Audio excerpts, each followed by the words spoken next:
Negara Kesatuan Republik Indonesia ini sedang dalam kondisi tidak baik-baik saja.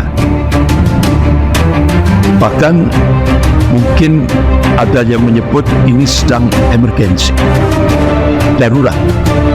Kondisinya sudah darurat. Karena apa?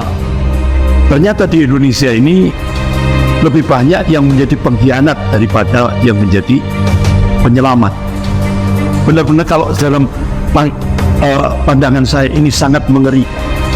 Bahkan hampir 200 lebih kader-kader komunis yang berada di DPR RI, semuanya itu sekarang sudah melakukan balas dendam kepada umat Islam, ulamanya dan Islam dengan menggunakan kekuasaan.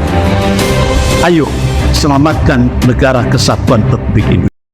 Assalamualaikum warahmatullahi wabarakatuh, teman-teman semua. Akhirnya Ustadz Andri Kurniawan angkat bicara kembali tentang kejadian yang sekarang sangat darurat di Indonesia ya, yang mana sangat berbahaya bagi rakyat Indonesia.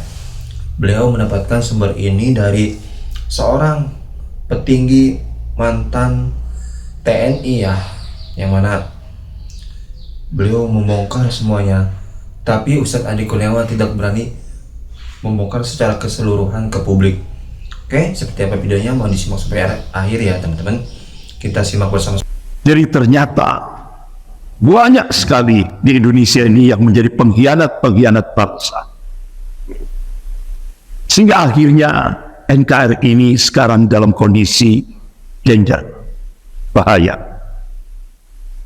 Bapak-bapak, ibu-ibu yang dimuliakan Allah, akhirnya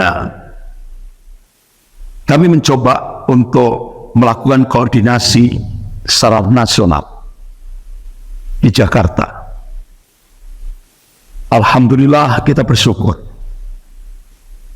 Ternyata masih banyak tokoh-tokoh bangsa, terutama tokoh-tokoh ulama di Indonesia yang bersama-sama ayo bangun selamatkan negara Kesatuan Republik Indonesia. Sehingga waktu itu ketika saya hadir dalam pertemuan nasional itu, di depan saya banyak tokoh-tokoh ulama yang sangat berpengaruh di Indonesia. Kemudian di samping kanan saya ada pakar hukum tata negara, yaitu Profesor Refli Harun. Ada juga pakar hukum pidana dan beberapa pakar-pakar hukum yang lain. Jadi ada Profesor Egi Sujana dan beberapa pakar hukum yang lain. Bahkan dari Universitas Indonesia ada UI Watch. Bahkan dari ITB ada yang menggerakkan serikat buruh. Kemudian 2 minggu yang lalu saya qadarullah ditemukan oleh seorang mantan Panglima TNI, yaitu Bapak Jenderal Purnawiawan Gatot Nurmantio. Saya dirangkul oleh beliau. Ustadz, alhamdulillah saya selama ini mengikuti ceramah-ceramah Ustadz di YouTube. Jadi alhamdulillah beliau ternyata mengikuti ceramah-ceramah saya di YouTube, di channel YouTube. Dan alhamdulillah beliau menyampaikan tentang kondisi Indonesia kekinian. Benar-benar saya cukup kaget sekali. Karena beliau mantan Panglima TNI. Saya kira tahu kondisi yang real di Indonesia. Benar-benar kalau dalam pandangan saya ini sangat mengerikan. Tapi saya nggak boleh menyampaikan di publik. Jadi cukup saya sendiri saja yang mendengarkan itu. Itulah kondisinya.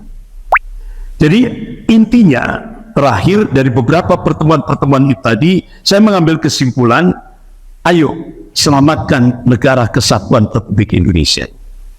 Waktu itu saya diberikan kesempatan 5 menit untuk menyampaikan bagaimana solusi menurut pandangan din agama.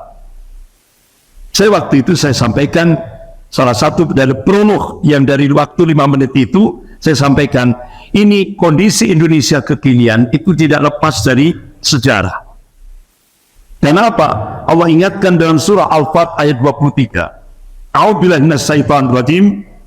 Sunnatullahi allati qad khalat min qabl. Wa lan tajida sunnahi tabdila. Jadi sunnatullah itu sudah berlaku sejak dulu, kata Allah. Dan kalian tidak akan pernah menemukan, melihat perubahan akan sunnatullah. Artinya apa? Bapak-bapak, ibu yang dimuliakan Allah, Allah subhanahu wa ta'ala yang menciptakan alam jagat raya ini. Allah subhanahu wa ta'ala yang menguasai rotasi alam jagat raya ini. Allah subhanahu wa ta'ala yang meninggikan langit tanpa tiang ini, mengabarkan sejarah akan berulang. Yang membedakan adalah warna dan kualitasnya. Oleh karena itu di hadapan beberapa tokoh-tokoh ulama, tokoh-tokoh nasional, bahkan juga dari Jenderal Purnawilan Angkatan Darat tadi, saya sampaikan kalau dulu ABRI dan umat Islam bersatu melawan komunis, insya Allah ke depan umat Islam dan TNI bersatu untuk menghadapi komunis gaya baru. Sejarah akan berulang. Kenapa? Kalau dulu ABRI dan umat Islam, karena ABRI masih eksis. Kalau sekarang, kenapa saya sebutkan umat Islam dan TNI? Kenapa kalau umat Islam dulu? Karena TNI sudah dikunci dengan Undang-Undang nomor 34 tahun 2004. TNI sudah tidak boleh lagi masuk wilayah sospol, sosial politik. Harus balik ke barat. Sudah benar-benar TNI benar-benar dimarginalkan, dipinggirkan dalam kehidupan berbangsa dan bernegara. Bahkan bapak-bapak, ibu-ibu yang dimuliakan Allah, juga kita lihat, kalau dulu Kopassus itu ranking 3 tingkat dunia, kekuatan militer seluruh dunia, itu Kopassus ranking 3. Sekarang anjlok, sudah tidak diperhitungkan lagi. Bahkan bapak-bapak, ibu yang dimuliakan Allah, perbandingannya sekarang TNI Polri itu 1:3. TNI-nya 1, Polri-nya 3. Begitu juga anggarannya. Anggarannya TNI 1 itu dibagi 5. Polri 3. Sehingga senjata yang tercanggih itu sekarang bukan milik TNI tapi milik Polri. Inilah kondisi. Oleh karena itu, kenapa mantan Panglima TNI yaitu Bapak Jenderal Purnawilan Gatot Nurmantio, beliau mengatakan benteng terakhir negara kesatuan Republik Indonesia ini adalah umat Islam. Makanya tadi kan saya sampaikan, insya Allah sejarah akan berulang. Umat Islam dan TNI akan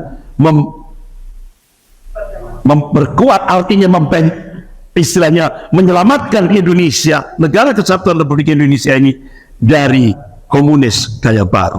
Sebagaimana Profesor Salim Said, guru besar ilmu politik dan militer Universitas Indonesia, dalam video pendek beliau menegaskan bahwa kader-kader komunis sekarang ini yang begitu banyak menjadi bupati, wali kota, gubernur, staf menteri, bahkan ada yang staf presiden, ya kan? Bahkan hampir 200 lebih kader-kader komunis yang berada di DPR RI. Semuanya itu sekarang sudah melakukan balas dendam kepada umat Islam, ulamanya dan Islam dengan menggunakan kekuasaan. Saya kira kalau yang ngomong itu Profesor Salim Said itu tidak sekedar statement. Beliau punya data. Itulah yang terjadi. Bahkan saya tabayun ke Komisi 7 DPR RI, yaitu Pak Ridwan Hisab dari Golkar itu ya.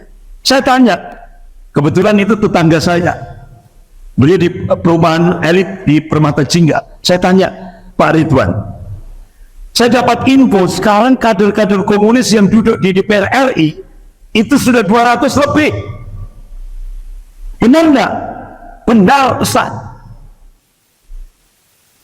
Nah, sekarang gimana itu, Bapak-bapak, Ibu yang dimuliakan Allah? Dulu, Bapak-bapak, Ibu-ibu, tahun 1986 itu Partai Komunis Cina mengadakan kongres di Beijing yang dibahas Indonesia tahun 1986. Ternyata hasil daripada kongres Partai Komunis Cina tahun 1986 itu muncul 3 hambatan Cina untuk melakukan penetrasi ke Indonesia. Yang pertama, regulasi. Undang-undang doktrin anti komunis, yaitu TAP MPRS nomor 25 tahun 66, Undang-undang nomor 27 tahun 1999. Hambatan yang kedua yaitu positioning Pancasila sebagai musuh komunis. Hambatan yang ketiga, sikap anti komunis umat Islam seluruh Indonesia termasuk Sumatera Barat masih solid. Nah, akhirnya ternyata sampai hari ini 3 hambatan Cina itu sudah jebol semuanya. Yang pertama, dijebol dengan rancangan undang-undang HIP. Akhirnya dari parlemen diserahkan pemerintah hanya merubah casingnya saja, tapi substansinya sama.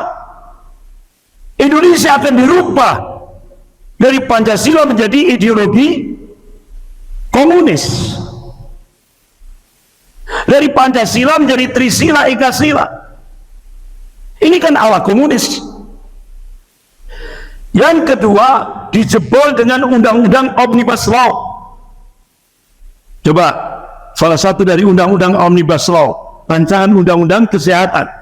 Sudah, kita tidak lagi punya kedaulatan sebagai sebuah negara yang merdeka dan berdaulat. Sudah enggak? Padahal ya Allah, dari Sumatera Barat saat Indonesia dibombardir, ibu kota negara Jogja dibombardir, agresi Belanda kedua. Dari Sumatera Barat, dari Bukit Tinggi, yaitu Bapak Safruddin Pramila Negara, beliau mendapat amanah, akhirnya diproklamasikan menjadi Presiden Darurat Republik Indonesia. Karena Presiden Soekarno, Wakil Presiden Bung Hatta, kabinet semua menteri ditangkap oleh penjajah Belanda, diasingkan. Masya Allah, dari rumah beliau, Bapak Safruddin Pramila Negara, alhamdulillah atas pertolongan Allah, berhasil menyelamatkan negara kesatuan Republik Indonesia ini dalam percaturan politik dunia sampai nembus ke PBB di New York. Tapi itulah adab seorang ulama dari Bukit Tinggi, Sumatera Barat. Setelah amanah itu diterima dan beliau benar-benar ingin menyelamatkan Indonesia dalam waktu 8 bulan, alhamdulillah Indonesia kondusif. Setelah Indonesia kondusif, Masya Allah, Bapak Safruddin Pramila Negara berangkat ke Jogja menemui Soekarno, didampingi oleh Panglima Besar Jenderal Sudirman, menyerahkan kembali jabatan presiden itu kepada Soekarno. Inilah adab akhlak seorang ulama. Beda sekarang kan, kalah bisa jadi menang. Bahkan sampai politisi Jepang itu, ya kan, politisi Jepang itu sampai geleng-geleng, saat dunia ini cuma ada di Indonesia. Saat dunia ini cuma ada di Indonesia. Kalah, kami bisa menang. Aneh kan? Angkanya kalah, kami bisa menang. Bahkan sampai polisi di Jepang ini sempat viral di medsos itu. Dia pidato di depan parlemen-parlemen dunia. Dia katakan, kalau Eropa, negara-negara Barat pasca pemilu gitu ya, pasca demokrasi, pasca pemilu demokrasi, itu sehitungan jam diumumkan siapa pemenangnya. Nah kalau di Indonesia enggak, sekian bulan sebelum pemilu siapa yang akan jadi presiden sudah tahu duluan, siapa yang menang sudah tahu duluan sekian bulan sebelum pemilu. Astagfirullah. Jadi ternyata seluruh dunia itu cuma ada di Indonesia. Ini benar-benar jadi sorotan dunia. Kita malu. Yaitu Bapak-bapak, ibu-ibu yang dimuliakan Allah. Nah, apa yang saya sampaikan ini tidak lepas daripada sejarah. Makanya kenapa ulama-ulama Ahlus Sunnah wal Jamaah seperti Al-Imam At-Tabari rahimahullah, Ibnu Sa'ad rahimahullah, dan beberapa ulama-ulama Ahlus Sunnah wal Jamaah yang lain, beliau menjadikan sejarah itu menjadi profesi ilmiah.